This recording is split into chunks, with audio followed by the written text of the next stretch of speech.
Nós fizemos acordos. Eu falei, olha, a gente vai sentir qual vai ser o efeito do videogame dentro da nossa casa.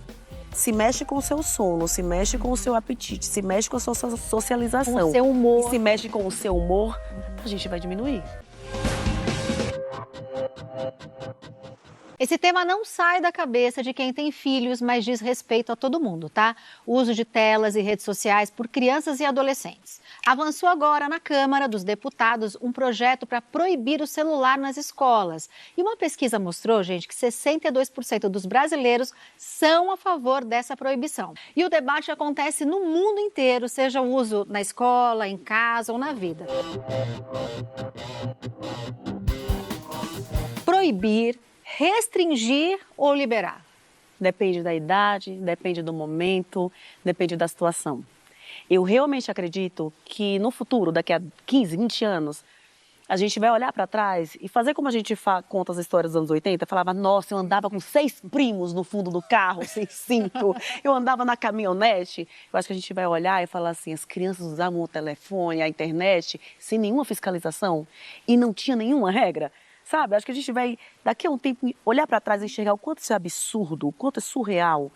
Nós vamos precisar aprender a lidar com as redes sociais, com o uso de telas, e vai chegar um momento de regulação, assim como chegou do uso do cinto de segurança, fumar em público, sabe? A gente vai chegar na regulação disso. Sabe que eu fico, quando eu te ouço falar, eu fico pensando, eu acho que tudo é uma questão de informação, né? Eu acho que falta uma educação digital, algo que não tem, né? Porque eu, por exemplo, não nasci com esse ambiente digital, não é orgânico para mim. Meus filhos já, né, pessoas mais jovens já, mas assim, é muito interessante porque eu não acredito, quando começou a internet, né, aquela internet de escada, por exemplo, eu lembro que eu entrava na internet, saía, minha mãe passava e nem se preocupava com o que eu estava fazendo, com quem eu estava falando, né? Hoje, eu acho que a gente está um pouco mais atenta. Mas eu acho que não sabia muito, não tinha muita informação.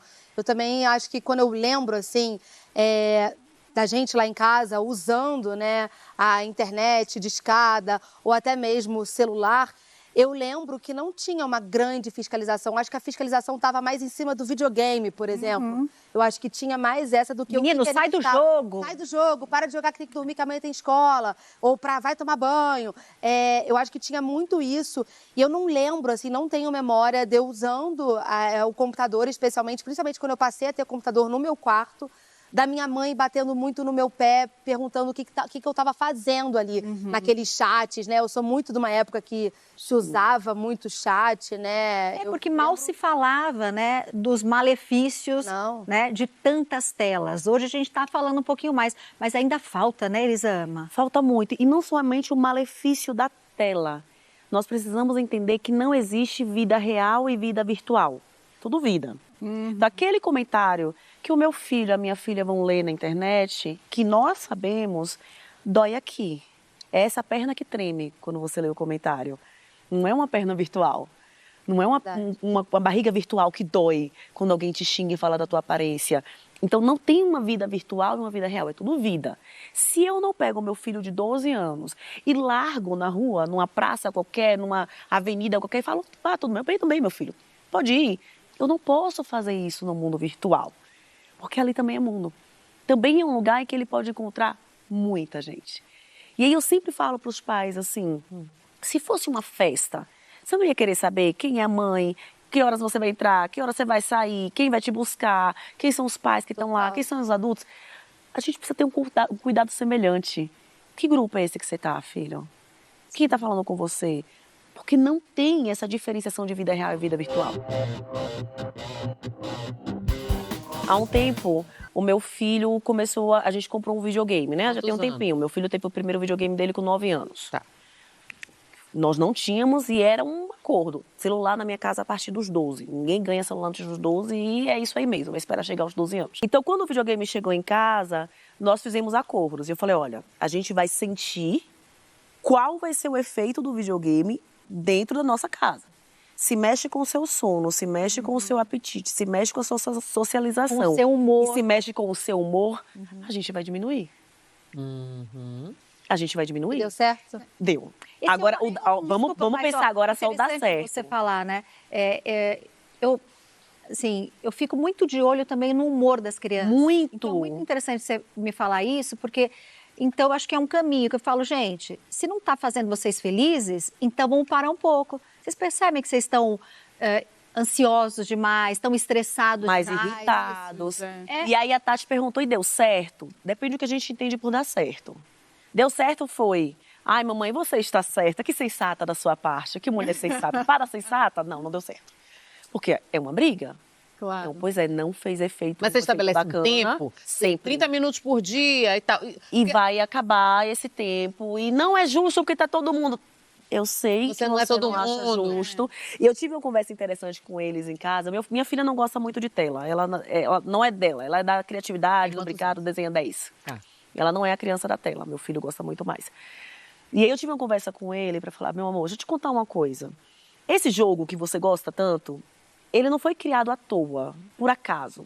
Um grupo de pessoas estudou para que cada detalhe desse jogo seja muito interessante para você. Então, são pessoas que estudaram psicologia, que estudaram tecnologia, a cor dos personagens, o tamanho dos personagens, a forma que eles se movem, o tom de cada vozinha de música, tudo é calculado. Tudo para te Para atrair. você ficar mais. A intenção é que você fique mais. É esse o plano deles. Tipo engenharia alimentar. Exatamente. É feito para Pra você isso. acabar com o pacote inteiro tipo rapidinho. um cassino para adultos. Exatamente. Tudo Vazou há um preparado. tempo um slide de uma Big Tech, de uma apresentação, mostrando psicologicamente como deixar a criança por mais tempo. Criança, tinha escrito no slide. Uau. Em uma slide de inglês. Então eu falei com ele, tem um planejamento para você ficar mais tempo. Quando você quer ficar... Falei, meu amor, quando você quer ficar mais tempo, você tá fazendo a sua parte no acordo com eles. E a minha parte é frustrar o plano de todo mundo, o seu deles. E eu tenho uma filósofa, poetisa maravilhosa, Viviane Mosé. Provavelmente vocês conhecem. E amiga minha. E ela fala sempre que a tela na mão da criança que tem presença familiar, afeto, atenção, não necessariamente é o problema. O problema é quando a tela substitui a presença familiar, substitui essa conexão de corpos, né, corpos físicos. E eu concordo muito com isso. Ela levanta porque a gente estava falando e aí restringir, liberar, ou proibir, né? Para as crianças, e ela levanta a questão, será que a gente tem que perguntar isso para as crianças ou para os pais? Porque eu acho que você estava ilustrando aqui essa relação importantíssima da qualidade de presença, de conversa, de diálogo, que muda completamente a forma como a criança lida com a tela. Mas olha, eu acho que a gente tem aqui uma questão muito complexa, sabe, Bela? Porque se a gente tem muito vínculo, o uso dessa tela vai ser legal, eu estou colocando na família uma responsabilidade que não é somente dela. Porque a tela é uma concorrência desleal. Sim. Assim, por mais que eu faça, voltando para alimentação, que é algo que você entende muitíssimo, por mais que você faça saladas de frutas deliciosas, cara, um brigadeiro é um brigadeiro. E se tem um prato de brigadeiro o tempo todo ali, você não vai olhar para os meninos e falar, gente, não come o brigadeiro, porque a maçã tá mais gostosa. Agora, então, por mais que eu tenha esse vínculo, a criança com esse estímulo, e chega uma idade, você tem filha adolescente, você sabe disso, chega uma idade que a nossa opinião... Ela é legal, pero no mucho, né? É legal, mamãe, mas... total, mas tá fora é mais não, importante. na adolescência, mamãe, deixa que eu sei. Exatamente, e isso faz parte, isso é saudável, isso faz parte do desenvolvimento, concordo. Então, tem um lugar aqui que precisa ter o social para que isso não fique... Com certeza. Você tem que ter um vínculo forte para que essa internet tenha um uso bacana, sabe? Esse BO de ficar sempre de olho, né? Calculando, né, essa nova rota da internet, se o filho fica ou não fica, quanto tempo fica, sobrecai nas costas das mães. Por que isso? Mais uma coisa pra gente? Sempre nas nossas costas, né? Você vê uma criança perto do elevador. Cadê a mãe dessa criança? Você vê uma criança em perigo, você não pergunta quem é o responsável por essa criança. Cadê a mãe dessa criança?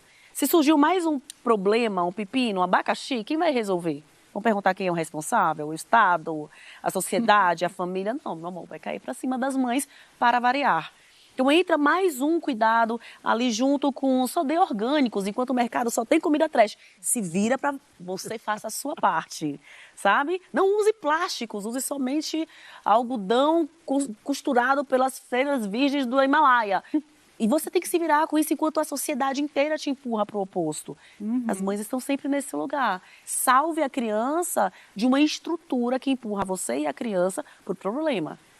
A sociedade não facilita para a mãe. E quando a gente fala dessas mães que estão altamente sobrecarregadas e que precisam tocar as demandas de uma casa, às vezes para ela realmente vai ser muito mais fácil. Enquanto a gente, antigamente, as nossas mães colocavam a gente para assistir uma televisão, ela vira e fala, filhão, toma aqui essa tela aqui, porque eu preciso tocar a vida, acabou virando uma rede de apoio, né? É a sua rede de apoio. Porque Você foi, né? Rede de apoio de eu acabei sendo, por uma época, por pelo menos 16 anos, rede de apoio de muita mãe, né, que não tinha rede de apoio, que não tinha quem ajudasse. Tanto é que às vezes eu encontrava com algumas mães, com algumas famílias, e as próprias crianças falavam, né, a Eliana foi babá do meu filho. Eu não concordo muito, né, com esse termo babá eletrônica, mas que a televisão acabou fazendo esse serviço, não só nos programas infantis, mas de uma maneira geral, né? É sim uma companhia para quem está solitário, ou para quem precisa, né, de uma atenção extra que talvez não tenha em casa. Agora, a internet, né, as redes, essas telas realmente acabaram, acho que, aumentando, né, essa questão aí. Aí como é que faz para a gente dosar? A gente já viu em pesquisas que assim, 2 horas por dia é o máximo, 1 hora por dia. Existe isso ou não? É como você falou lá no início, depende de cada família, de cada criança, do humor. Existe tecnicamente algo que se diz, isso é muito nocivo, já é sabido? Existe, só que o mundo não é o ideal. Então, existe sim. Existem estudos que provam o tempo de tela, existem estudos que mostram os desenhos de crianças que ficam menos tempo na tela e à medida que a criança passa mais tempo, o quanto a criança fica menos criativa, o quanto a criança desenvolve menos habilidades sociais. Existe um monte de estudo.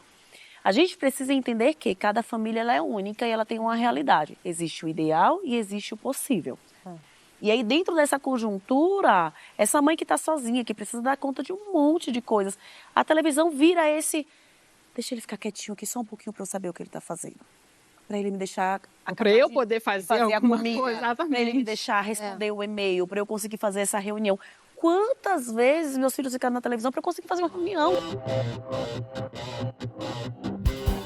A gente tem uma confusão muito grande entre acolher o sentimento da criança e a opinião da criança e atender o que a criança ou o adolescente deseja. São coisas diferentes. Concordo. Então, eu falo com os meus filhos, não, você não vai usar mais. Acabou. O horário é esse. Você não me entende. Isso aqui é uma monarquia absolutista. Na casa do meu amigo não funciona assim. Absolutista. Tá, ó, o nível tá alto. Absolutista. E aí, eu entendo que você tá chateado, meu amor, e eu não, não. Se quiser conversar sobre esse não, me dá um argumento muito plausível sobre alguma coisa, estou aqui para te ouvir. E o não, você não precisa ficar feliz porque eu te disse não. Nós estamos presenteando as novas gerações com crise de ansiedade. Quando a gente olha para os nossos filhos e fala, mas eu só quero que você seja feliz. Qual que é a receita para só ser feliz? Porque quando teu pai te olhava e falava, eu quero que você seja advogado, você sabia qual é o caminho para ser advogado. Eu entro na universidade, eu passo no vestibular, eu entro na universidade, eu passo na OAB, eu me formo e eu vou ser advogada. Você é feliz o tempo inteiro? Porque eu não sou. Nenhuma decisão vai trazer só felicidade para os meus filhos. Eles vão ser felizes e angustiados e animados e tristes. Eles vão ser um pacotão de emoções absurdamente humanas que a gente não consegue abrir mão. Então eu preciso entender que eles não vão ficar felizes com o meu não. Eu não preciso do selo mamãe legal o tempo inteiro dos meus filhos. Existem momentos que a minha posição é, sinto muito, e é o meu papel dizer não, filho. Eu concordo. Por quê? Porque esse não é o momento. É isso mesmo. É o papel da mãe, do pai, né, de quem cuida, enfim. Um papel atento, né, de quem quer cuidar, quem dá educação, que, olha, dá trabalho, viu?